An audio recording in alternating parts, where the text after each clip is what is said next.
ये जो गीता जयंती पर आयोजन किया है, इसमें मुझे भी निमंत्रित किया। बहुत बहुत धन्यवाद।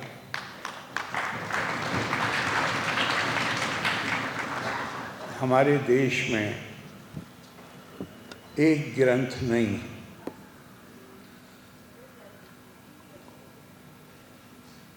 इतने ग्रंथ हैं, इतनी व्याख्याएं हैं कि धर्मराज युधिष्ठिर भी भ्रमित हो गए और भीष्म पितामह से उन्होंने पूछा कि इतनी व्याख्याएं, इतनी बातें, इतनी ग्रंथ, क्या मानूं और क्या ना मानूं। लेकिन ये गौर कीजिएगा कि जहाँ, और हमें गर्व करना ही चाहिए कि यूनेस्को ने ऋग्वेद को दुनिया की प्राचीनतम पुस्तक के रूप में स्वीकार किया। इस पर हमें गर्व है। तो ये हमारा पुस्तकों का, ग्रंथों का देश। लेकिन अभी यहाँ मुझसे पूर्व वक्ता बोल रहे थे कि एक ग्रंथ ऐसा है भारत में जिसको ये माना जाता है कि जितने ग्रंथ हैं उस सब का सार कहीं है, तो वो श्रीमद् भगवत गीता में है। और उसको गौर से सुनिएगा। मेरी आपसे विनती है, ताली मत बजाइए। ताली बजाने से जो विज्ञान के छात्र हैं वो बता देंगे कि आपके शरीर में कुछ हार्मोन पैदा होते हैं जो बुद्धि पे पर्दा डाल देते हैं, जोश आ जाता है। ये ऐसी किताब है जिसके बारे में हम चर्चा कर रहे हैं। इसमें जोश की कोई ज़रूरत नहीं, इसमें होश की ज़रूरत है। अभी माननीय मोहन सिंह जी कह रहे थे कि भारत के बचने की बात कर रहे थे। अगर भारत नहीं बचा तो उसका मतलब ये नहीं कि आप और हम नहीं बचेंगे।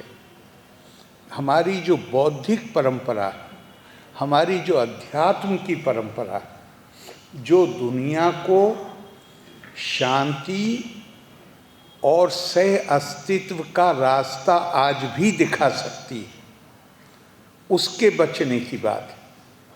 उसको अगर बचाना है तो हमें उसको पहले समझना पड़ेगा, और समझने के बाद हम समझेंगे अगर, तो स्वाभाविक रूप से उस पर गर्व करेंगे। और एक और बात मैं कह दूं गीता पर बोलने से पहले। एक चीज़ होती है विचार। विचार चाहे जितना अच्छा हो, चाहे जितना श्रेष्ठ हो, अगर विचार आचार में नहीं आता है तो फिर उसका प्रसार करने का अधिकार, उसका प्रचार करने का अधिकार उन लोगों को नहीं होता जो विचार को अपने आचार में नहीं लेके आते।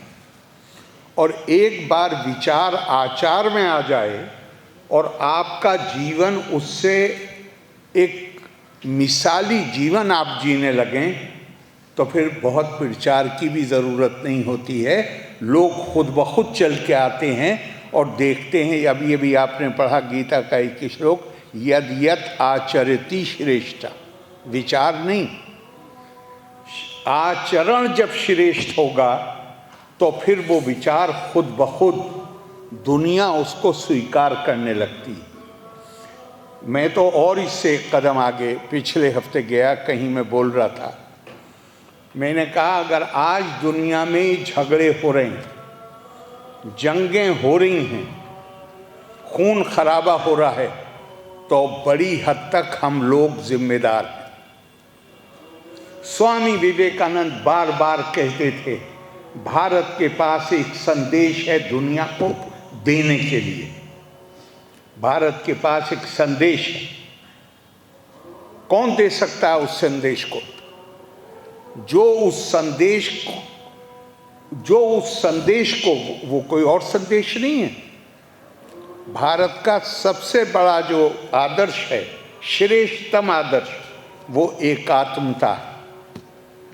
और गीता ऐसे समझ लीजिए जैसे उस एकात्मता के आदर्श, उस मूल्य का उससे बेहतर तरीका उसको समझने का और हो नहीं सकता। एक आत्मता वो चीज है जहां व्यक्ति, ये जाहिर है ये उस ज्ञान पर आधारित है जिसे हम पराविद्या कहते हैं, और इसकी की अभिव्यक्ति, सबसे सशक्त अभिव्यक्ति श्रीमद् भगवद गीता में। और ये ज्ञान क्या है? भगवान कृष्ण कह रहे हैं अर्जुन से, इस ज्ञान के, उससे पहले एक बात और कह दूं, ध्यान रखिएगा। सारी जितनी भी विधाएं हैं, जितनी ब्रांचेस हैं, साइंस, ह्यूमैनिटीज, सोशल साइंस, कुछ भी हैं, ये सब हमें जानना जरूरी है। और इसको हमारी परंपरा में अपरा विद्या कहा गया है। और मैंने जब पहली बार पढ़ा तो मैं हैरत में रह गया कि अपरा विद्या, जो संसार की जो ज्ञान है, भौतिक ज्ञान है, मानवीय ज्ञान है, उनको कहा गया है अपरा विद्या। और मुझे विश्वास है आपको पता होगा, मुझे कुछ साल पहले तक पता नहीं था कि अपरा विद्या में वेदों को भी जोड़ा गया है और उपनिषद को भी जोड़ा गया है, सारे धर्म ग्रंथों को जोड़ा गया है। फिर एक चीज है जिसे कहा गया अपरा विद्या। ये विद्या क्या है? ये पुस्तक, इसमें कोई नहीं। अपरा विद्या में क्या है? अपने आप को जानो, आत्मज्ञान, ब्रह्म ज्ञान, स्वयं अपने को जानो। और उसको क्या कहा गया? पराविद्या। और ये भी साफ कर दिया गया कि जब आप पराविद्या के मार्ग पे चलेंगे तो गुरु आपकी उंगली पकड़ के लेके नहीं चलेगा, वे केवल मार्ग को इंगित कर देगा। चलना स्वयं आपका अपना काम, उसको कहा गया है पराविद्या। तो ये ज्ञान क्या है? भगवान कृष्ण अर्जुन से कहते हैं, अर्जुन, जिस दिन तुम्हें ये ज्ञान प्राप्त हो गया, तुमने इस ज्ञान को आत्मसात कर लिया, यज ज्ञात्वा न पुनः मोहम एवं यास्यसि पांडवा येना भूतानि अशेषेना। एक एक शब्द पर गौर करने वाला है। येना भूतानि अशेषेना दिरक्ष्यसि आत्मनि अथो मयि। अर्जुन, जिस दिन ये ज्ञान हो गया, फिर तुम कभी मोह के शिकार नहीं बनोगे। फिर तुम्हें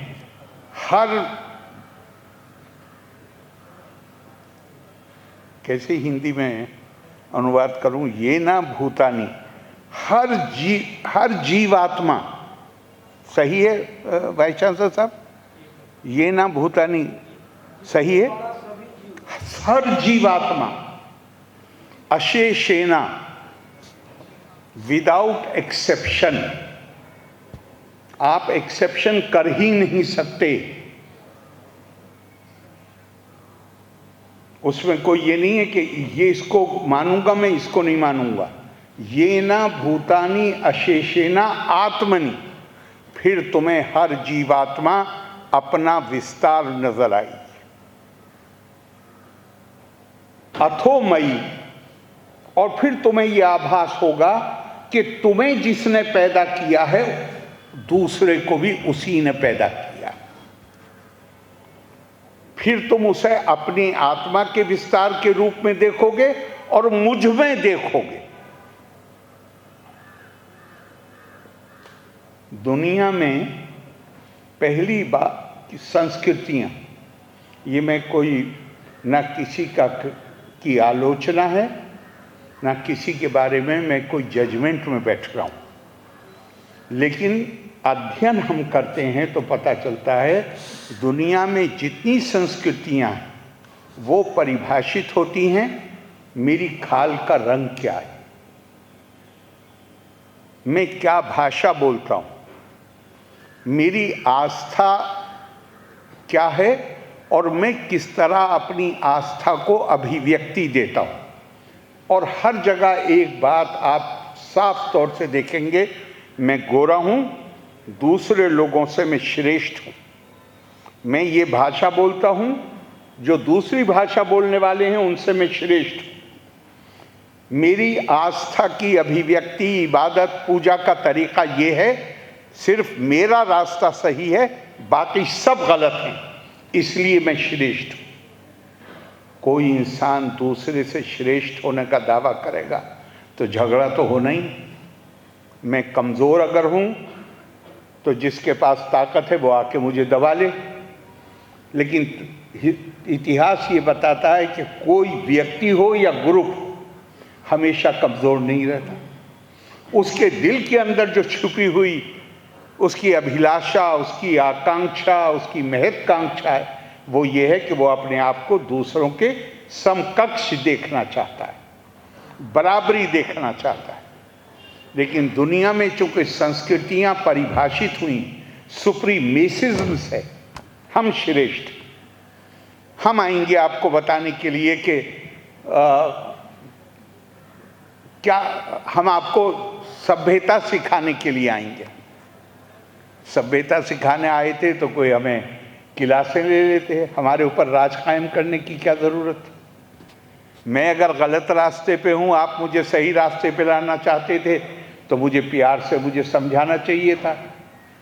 अपनी हुकूमत मेरे ऊपर कायम करने की क्या ज़रूरत थी। तो दुनिया में संस्कृतियां परिभाषित हुई इस भाव के साथ कि हम औरों से ऊपर हैं। पहली बार 1948 में यूनाइटेड नेशंस ने एक डिक्लेरेशन एडॉप्ट किया जिस पे आज दुनिया का लगभग हर देश अपने दस्तखत कर चुका है।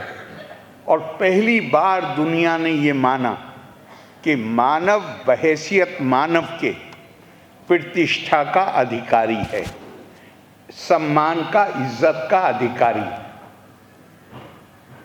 वरना गोरे की नज़र में काले की कोई इज्जत नहीं थी। विभिन्न धार्मिक आस्थाओं वालों के बीच में दूसरे की कोई हैसियत नहीं थी।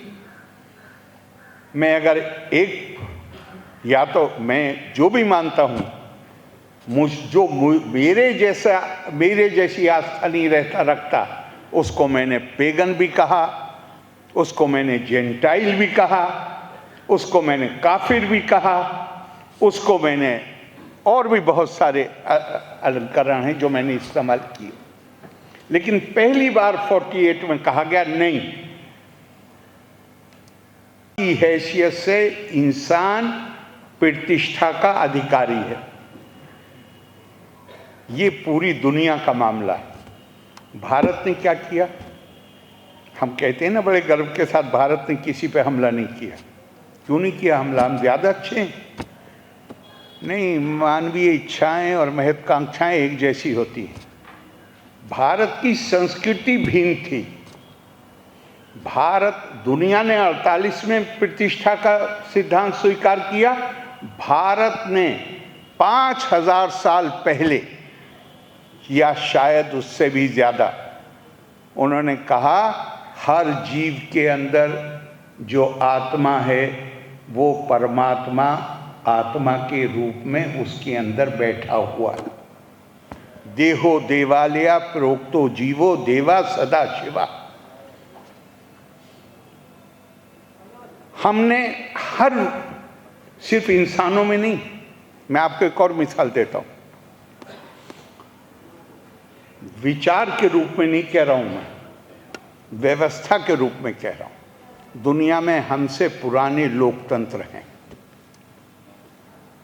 यूरोप 100 साल पहले तक ये मानता था कि महिलाओं में और काले रंग के लोगों में आत्मा नहीं होती है, इसलिए हमें उनके शोषण करने का अधिकार है।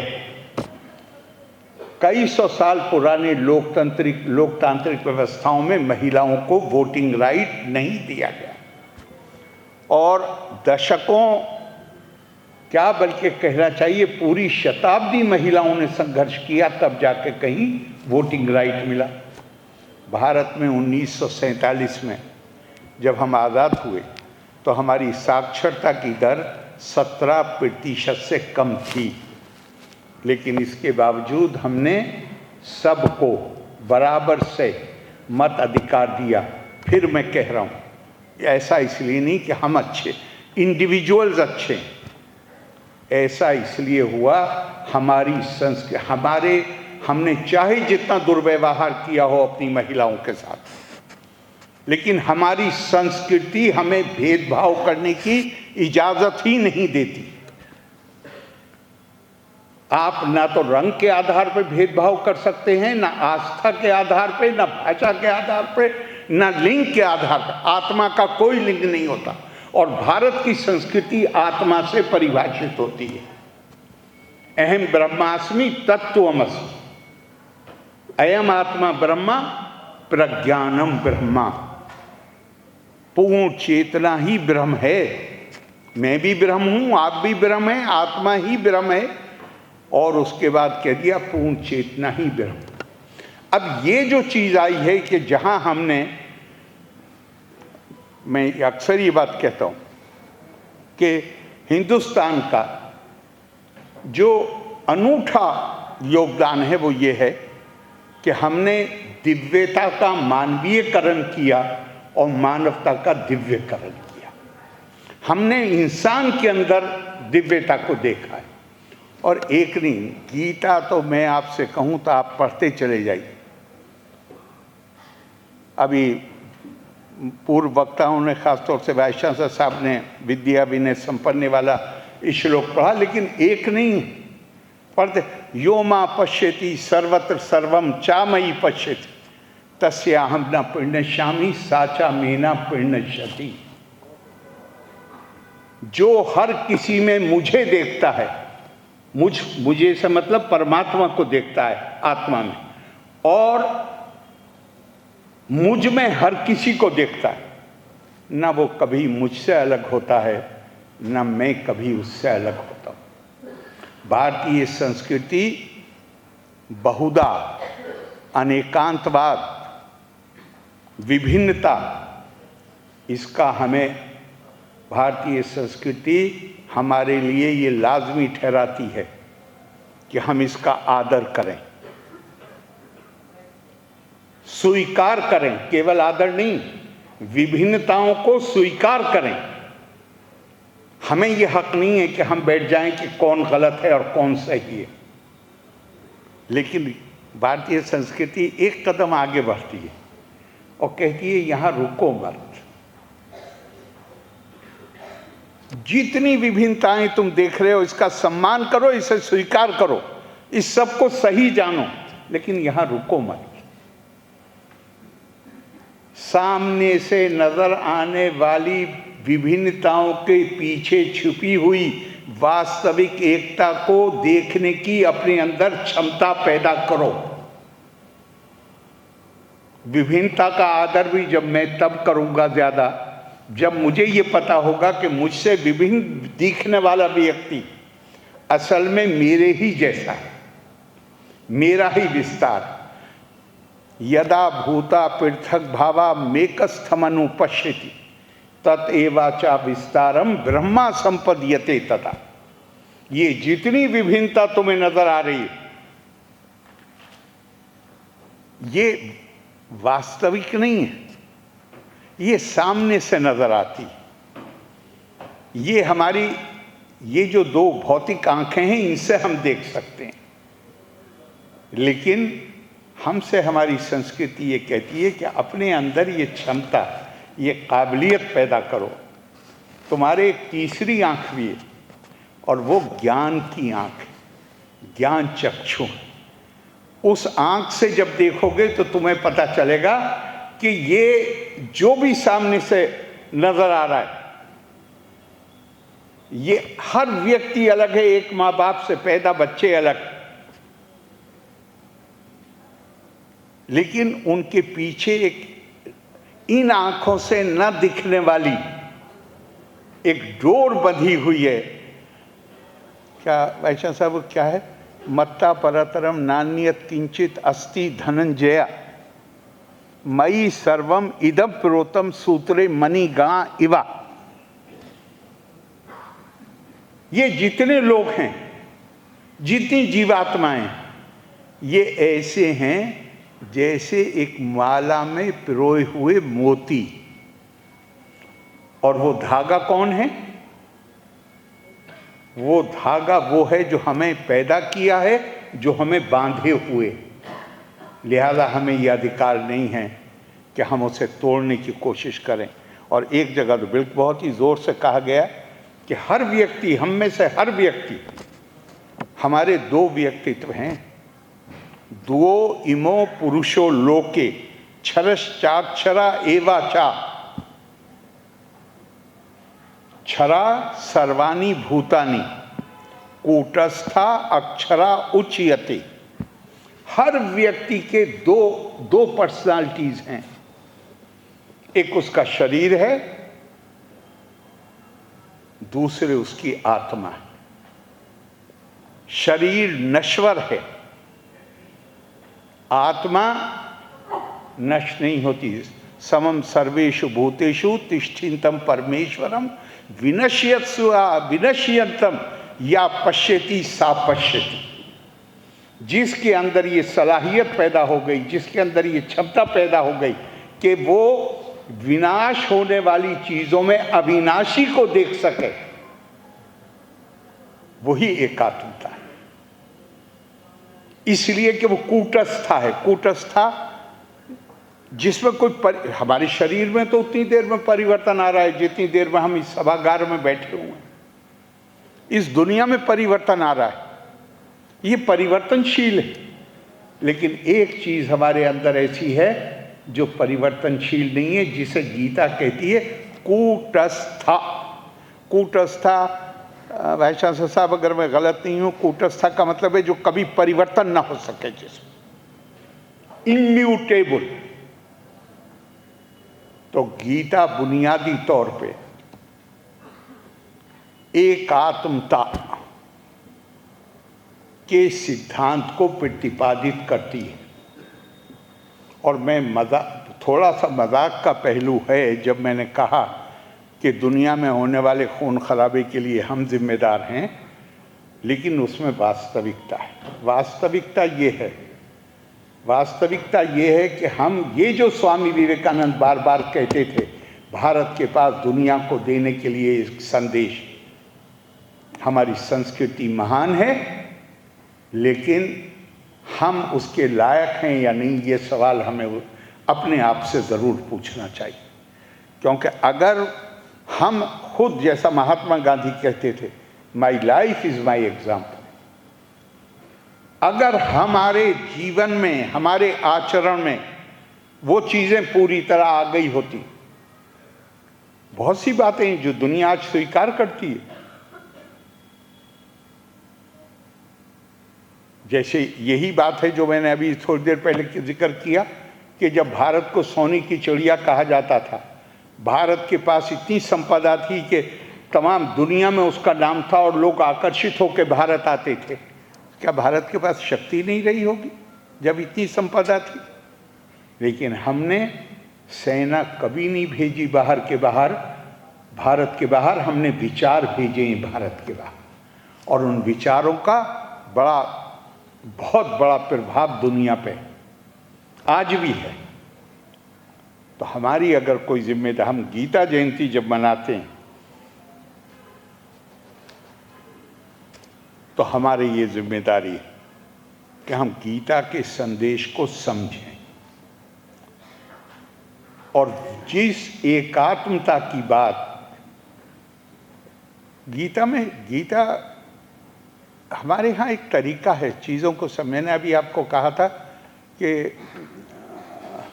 युधिष्ठिर ने कहा भीष्म पितामह से, तो भीष्म पितामह ने क्या जवाब दिया वो मैं नहीं जानना चाहता, लेकिन जिन्होंने भारत की सारी बौद्धिकता का संकलन किया है, व्यास ने बड़ा शानदार जवाब दे दिया।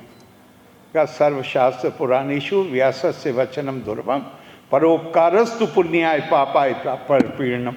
इतनी किताबों को देख कर डरो मत।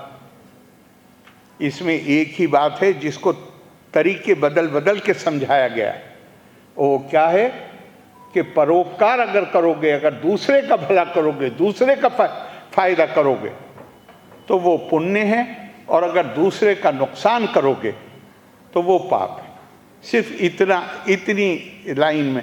और शंकराचार्य ने कह दिया कि श्लोकार्धेन प्रवक्ष्यामि यदा वंता गिरंथा कोटिशा।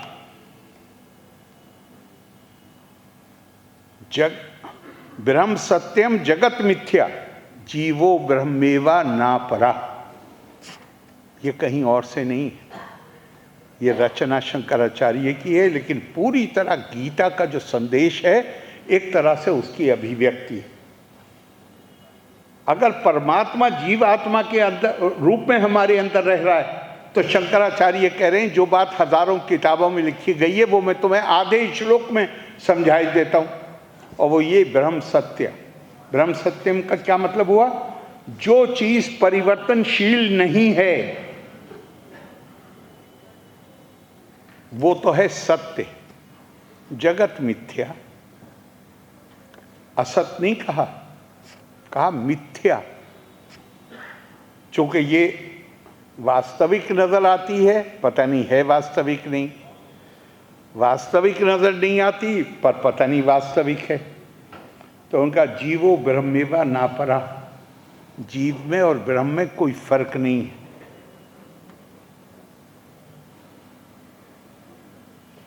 तो मैं तो आपसे आखिर में एक ही बात कहूँगा कि ये गीता में सबसे आखिर में कहा गया है, और मुझे इसमें बड़ी हिकमत, बड़ी विजडम, बहुत ही बुद्धिमत्ता, कोई भी पढ़ेगा तो उसको महसूस करेगा।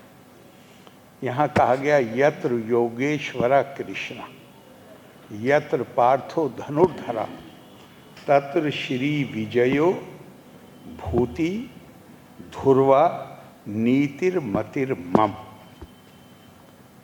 यहाँ पे बात तो की गई है योगेश्वर कृष्ण और अर्जुन। कहा गया है कि जहाँ योगेश्वर कृष्ण होंगे और अर्जुन हों, यानी जहाँ पे बुद्धि, प्रज्ञा और कर्म इकट्ठे हो जाएंगे, अकेले बुद्धि नहीं, अकेले कर्म नहीं, जहाँ दोनों इकट्ठे होंगे वहाँ पे विजय भी होगी, भूति भी होगी, फर्मनेस भी होगी। ऐसा जिसने इस पूरे संदेश को धृतराष्ट्र को दिया था, उसने पूरी गीता सुनने के बाद आखिर में ये श्लोक कहा। तो हमारी सबकी जिम्मेदारी है कि हम विजडम प्लस एक्शन, बुद्धि प्लस कर्मा,